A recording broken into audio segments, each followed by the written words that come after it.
ಆತ್ಮೀಯ H16 news ಅರ್ಥಾತ್ ಹೇಳಿಸಿದ್ದರ ಬಗ್ಗೆ ಸ್ವಾಗತ. ನಾನು ನಿಮ್ಮವ MI ಅಥವಾ ಮಲ್ಲಪ್ಪ ಜೋತವರು. ಆತ್ಮೀಯರೇ, ಬೆಳಗಾವಿ ಜಿಲ್ಲೆ ರಾಜಕೀಯ ಏಕಾಏಕಿ DKC CM ಆದ ತಕ್ಷಣ ಮೈ ಕೊಡವಿ ನಿಂತಿದೆ ಅಂತ. ಯಾಕಂದ್ರೆ ವಿಶೇಷವಾಗಿ ಸಿದ್ದರಾಮಯ್ಯನವ್ರ ಶಿಷ್ಯ ಸತೀಶ್ ಅವರ ಅವಕಾಶಗಳು ಸಹಜವಾಗಿ ಹೆಚ್ಚಾಗಿದ್ದು, ಅದೇ ಕಾಲಕ್ಕೆ ಅವ್ರಿಗೆ ಒಳ್ಳೆಯ ಪೋಸ್ಟು ಸಿಕ್ಕಿತ್ತು PWD.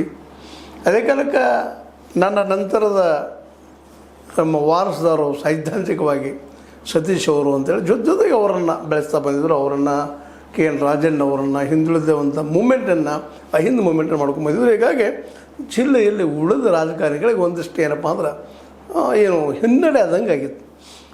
ಆದರೆ ಈ DKC ಅವರು CM ಆದ ತಕ್ಷಣ ಭಾಳಷ್ಟು ರಾಜಕೀಯ ಬದಲಾವಣೆಗಳಾಗ್ತಾವ ಅನ್ನೋಂಥ ಪ್ರಶ್ನೆಗಳು ಹೇಳ್ತಾ ಇದ್ದಾವೆ. ಅದರಲ್ಲೂ ನಮ್ಮ ಮೀಸೆಯ ನಿಮಗೆ ಗೊತ್ತದ ಹೇಳಿದ ತಕ್ಷಣ ತಿಳ್ಕೊಂಡ್ಬಿಡ್ತೀರಿ. ನಮ್ಮ ಗಣೇಶ್ ಹುಕ್ಕೇರಿ ಅವ್ರ ತಂದೆ ಪ್ರಕಾಶ್ ಹುಕ್ಕೇರಿ ಅವರು ಈ ಸಲ ನಾನು ಹೈಕಮಾಂಡ್ ಮೇಲೆ ಪ್ರೆಷರ್ ತಂದೆ ತರ್ತೀನಿ, ನನ್ನ ಮಗನ ನಾನು ನಮ್ಗೆ ವಯಸ್ಸಾಗ್ಯದ, ಯಂಗ್ ಜನ್ರೇಷನ್ ಕೊಡಲಿ, ಮಿನಿಸ್ಟರ್ಶಿಪ್ ಸಲುವಾಗಿ ನಾನು ಅವರಿಗೆ ಒತ್ತಡ ಹಾಕ್ತೀನಿ ಅನ್ನೋಂಥ ಮಾತಾಡೋದು.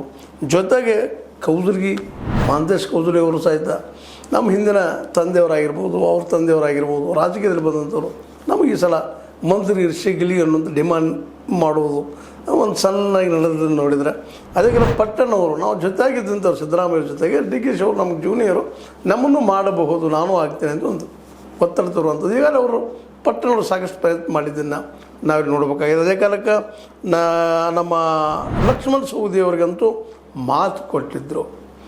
ಏನಪ್ಪ ಅಂತಂದರೆ, ಇಲ್ಲ ನೀವು ನಮ್ಮ ಮಂತ್ರಿಗೆ ಬಂದರೆ ನಾವು ನಿಮ್ಮ ಮಿನಿಸ್ಟರ್ ಮಾಡ್ತೀವಿ ಅಂತೇಳಿ ಇದೇ ಸ್ವತಃ DK ಶಿವಕುಮಾರ್ ಅವರು. ಹೀಗಾಗಿ ಅವ್ರಿಗೂ ಒಂದು ಆಣೆ ಬಲ ಬಂದಂಗೆ ಆಗಿದೆ. ಹಾಗಾದ್ರೆ ಇಲ್ಲೇ ಹೆಚ್ಚು ಕಡಿಮೆ 7-8 ಜನ ಇದ್ದಾರೆ 11 ಮಂದಿಯಲ್ಲಿ. ಇವ್ರಿಗೆಲ್ಲರೂ ಮಂತ್ರಿಗಿರಿ ಕೊಡಲಿಕ್ಕೆ ಆಗ್ತದೆ ಅನ್ನೋದು ದೊಡ್ಡ ಪ್ರಶ್ನೆ ಇವತ್ತು. ಈ ಸಂದರ್ಭದಲ್ಲಿ ಸಹಜವಾಗಿ ಕೆಲವು ನಮ್ಮ ಸತೀಶ್ ಜಾರಕಿಹೊಳಿ ವಿರೋಧಿಗಳು ಅದರಲ್ಲಿ ಅವರು ಹೋದ ಸಲ ಒಬ್ಬರಿಗೆ ಒಂದೇ ಪೋಸ್ಟ್ ಅಂತಿದ್ದರು, ಈ ಸಲ ಅಧ್ಯಕ್ಷರನ್ನು ಮಾಡಿದ್ರೆ ಈ ಮಂತ್ರಿಗಿರಿ ಬಿಟ್ಟು ಬಿಡಲಿಲ್ಲರಿ ಅನ್ನುವಂಥ ಮಾತುಗಳು ಮಾತಾಡ್ತಾ ಇದ್ದಾರೆ. ಇದರರ್ಥ